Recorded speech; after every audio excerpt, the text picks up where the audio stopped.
You ever wonder what it feels like, huh? To be a man, a real man who no one notices, no one loves, no one even cares enough to ask you how your day's going, whether you're okay. They don't even look twice. Loneliness is a burden, is a weight that often feels unbearable, a constant companion in the quietest moments in the most crowded rooms. It is not just the absence of people around you, but the overwhelming feeling that no one truly understands you, sees you, or values your existence. It is the sensation of being invisible in a world where everyone else seems to have their place, their people, their sense of belonging. For the unloved man, loneliness is more than just being alone. It is the realization that no one is coming to break the silence, to offer comfort, or even to acknowledge the pain he carries. When you carry loneliness as a burden, it becomes a part of you. It isn't something that just happens occasionally, it lingers, nor is that you creeps into every interaction. You begin to feel it in the way people pass you by without a second glance, in the way your voice seems to fade in the background of conversations you aren't a part of. It's in the small, seemingly insignificant moments when you reach out for connection, only to have your attempts brushed aside, unreturned. It's the text left unanswered, the invitations never sent, the friendships that seem to vanish into the distance with no explanation. But the burden of loneliness doesn't just stem from others' indifference. It's a constant internal battle, a struggle between wanting to be seen and heard and the fear of being rejected. It makes you question yourself, doubt your worth, and wonder what it is about you that makes you so easy to ignore. The mind becomes a battlefield where loneliness feeds on your insecurities, whispering that you are not enough, that no one will ever care for you in the way you long to be cared for. It convinces you that the problem isn't with others, but with you, that you are somehow broken, incomplete, and undeserving of love or companionship. The isolation that comes with loneliness creates a profound emptiness. It feels like a hollowness inside, a void that nothing seems to fill. No matter how much you try, people may offer words of comfort, but they ring hollow when you feel disconnected from everything around you. You may tell yourself that you're fine, that you can handle it, that you don't need anyone. But deep down, the weight of being unseen and unheard presses down on you like 1,000 pounds. It's exhausting to keep pretending, to keep moving through the motions of life while carrying such an invisible burden. The mind becomes tired from constantly trying to find ways to fill the emptiness, and yet, no matter how much you try to reach out, nothing satisfies the deep longing for connection. As time passes, loneliness grows. It doesn't fade with age or with the passing of time. Instead, it becomes a more familiar companion, one that whispers louder in moments of quiet reflection. It shapes the way you view the world and the people around you, leaving you skeptical and weary. And yet, despite the crushing weight of it, loneliness is not just about the absence of others. It is the absence of understanding, of true empathy. It's the feeling that no matter how much you give, no matter how much you yearn for someone to truly know you, the world keeps its distance. The burden is not just being alone, it is the sense of never truly being understood, never truly being loved in a way that heals the deepest wounds. Desperation for validation is a powerful force that drives many to extremes, seeking approval, recognition, or love from others to fill the void inside. It's a hunger that cannot be easily satisfied because the more you seek, the more you feel as though you're falling short, as though you're never quite enough. The desire for validation is not about wanting praise for trivial matters, but about needing others to acknowledge your worth, to confirm that you matter, that you have a place in the world. Without it, you begin to question your existence, your purpose, and your very, very value. The desperation for validation often stems from feelings of inadequacy, a belief that without others' approval, you are invisible or irrelevant. You start to measure your self-worth based on how others see you, how they respond to you. It becomes a constant game of seeking approval, of looking for signs that you are seen, heard, and appreciated. Each compliment, each gesture of recognition feels like a lifeline, a momentary relief from the deep-seated fear of being insignificant. But the high is fleeting. After the initial rush fades, you're left once again with the feeling that you need more, that you are still not enough. It's a cycle that can feel endless. You pour energy into trying to please others, into being what they want you to be, molding yourself to fit their expectations, hoping that by doing so, they will validate your existence. But no matter how hard you try, it's never quite enough. The world never gives enough acknowledgement to fill the emptiness inside. You give so much of yourself, but it always seems like there's a gap, a space that can't be filled. And when you don't receive the validation you crave, the disappointment is sharp, deep, and crushing. It's as if the rejection reflects something darker, the idea that if no one else sees your worth, then maybe you truly don't have any. As the desperation grows, so does the frustration. You begin to feel resentful toward those who seem to get the validation so effortlessly. You watch others bask in the recognition and admiration of those around them, and the contrast is painful. It's a bitter feeling, knowing that despite your efforts, despite the energy you put into trying to please, you are overlooked. This resentment turns inward, and self-doubt begins to plague your thoughts. Maybe you're not good enough. Maybe you're unworthy of affection or praise. You start to question what it is about you that keeps others from seeing your value, and the more you dwell on it, the deeper the hole becomes. In your search for validation, you may lose sight of who you truly are. You become so fixated on pleasing others, on getting that external confirmation, that you forget to ask yourself what you need, what you want. You lose touch with your own desires, your own passions, because you've been too busy trying to conform to an image that others will accept. The desperation for validation makes you forget that your worth isn't determined by someone else's approval.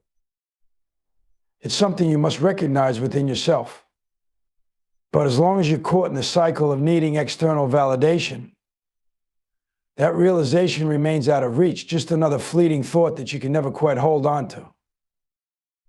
The internal struggle is a silent war that rages within, unseen by the world, but felt deeply by the person experiencing it. It is a conflict of self-doubt, conflicting desires, and an ongoing battle between who you are and who you wish to be. It's a relentless tug-of-war that drains your energy, clouding your mind with doubt and uncertainty.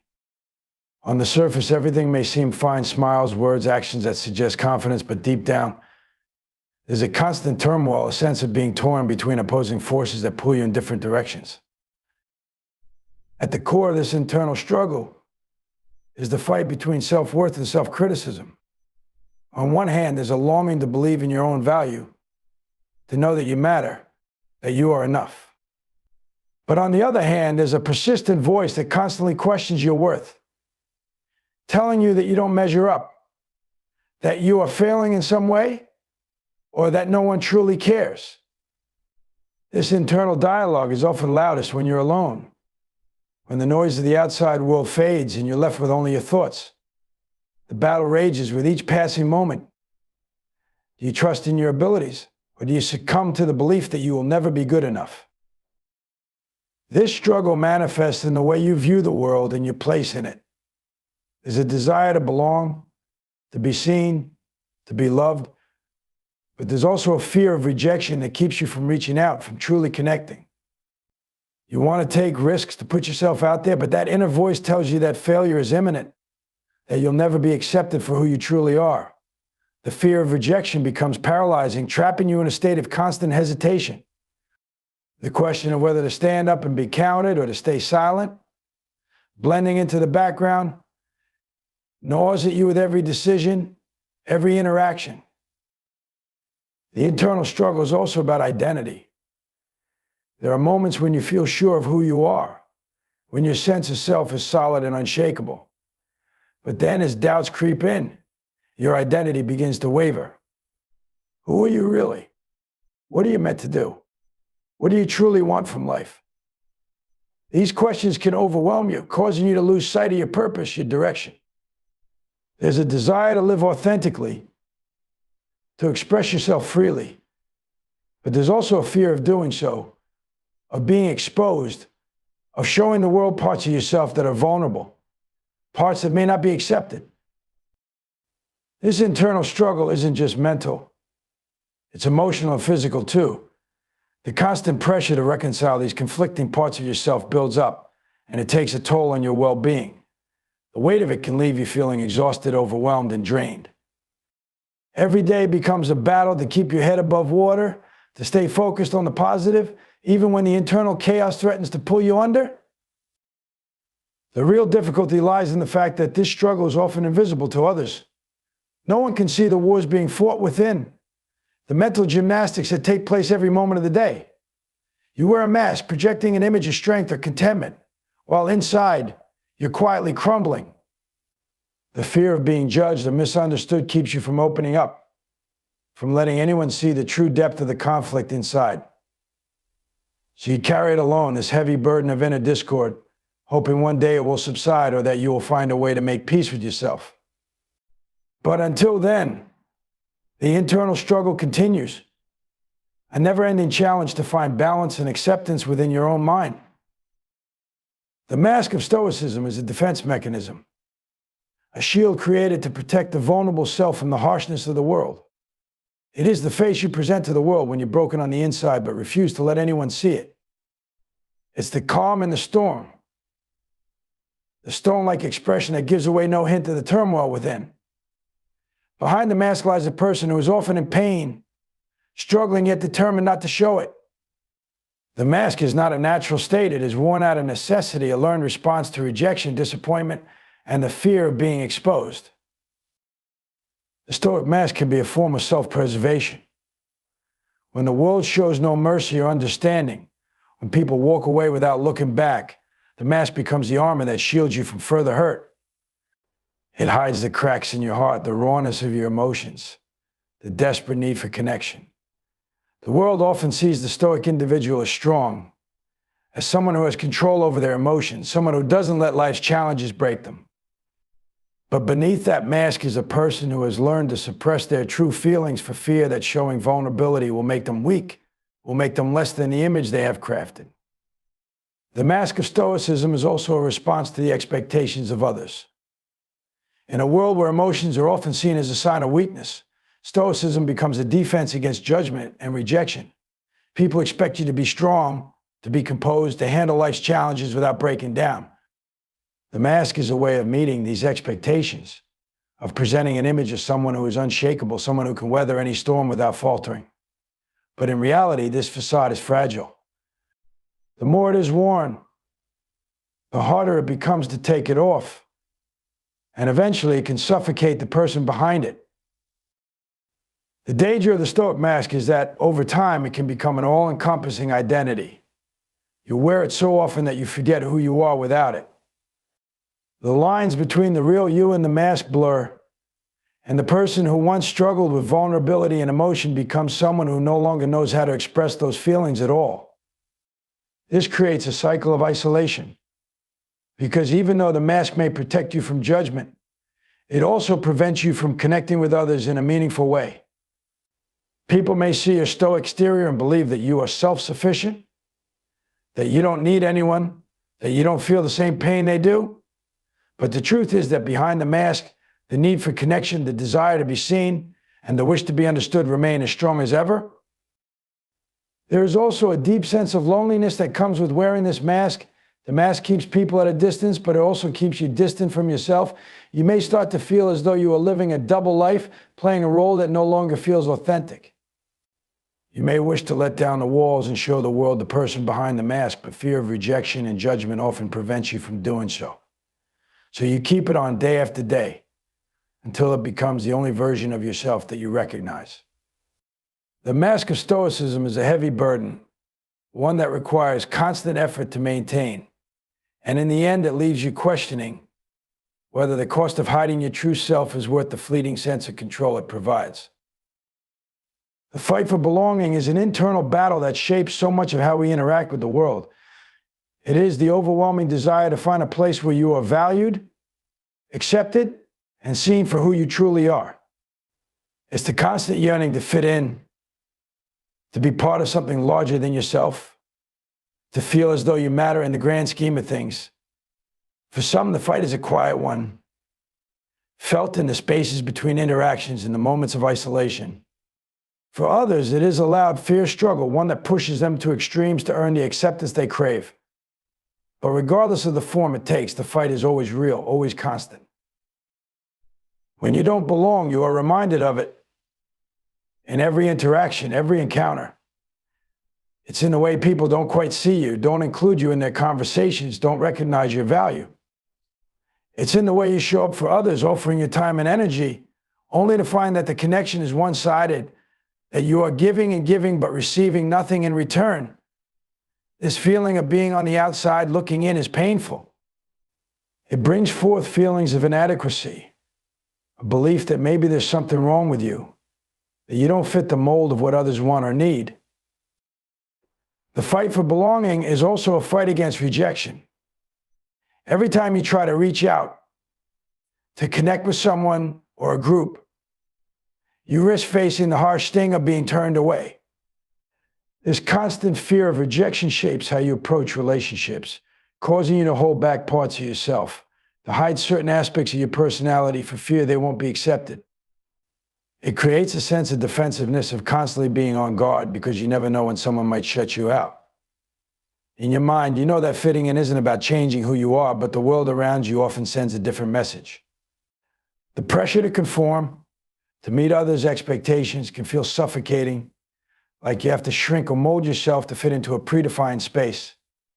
But the more you do this, the more you lose touch with who you are, with the parts of yourself that are unique and valuable. This fight for belonging can sometimes lead to a sense of desperation. You start to seek out groups, communities, or relationships, throwing yourself into these spaces in the hope of finding a connection that will fill the emptiness you feel. But not every place you turn to will accept you. And that rejection only fuels the fire. The more you try to fit into places that are not meant for you, the more you feel like an outsider. And yet you keep fighting. You keep trying. Because somewhere deep down you believe that there's a place for you, a place where you are enough, where you are loved and wanted just as you are.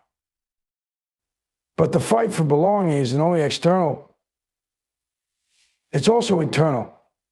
There's a battle within, where part of you wants to fight against the world, to demand your place in it, while another part tells you to give up, to stop trying, to stop putting yourself out there. It's a tug of war between desire and fear, hope and despair. You want to belong, but you don't want to sacrifice yourself in the process. The internal struggle becomes just as exhausting as the external one. You begin to wonder whether it's worth it, whether the fight for belonging is ever going to end in the way you want it to. And yet, you continue the fight.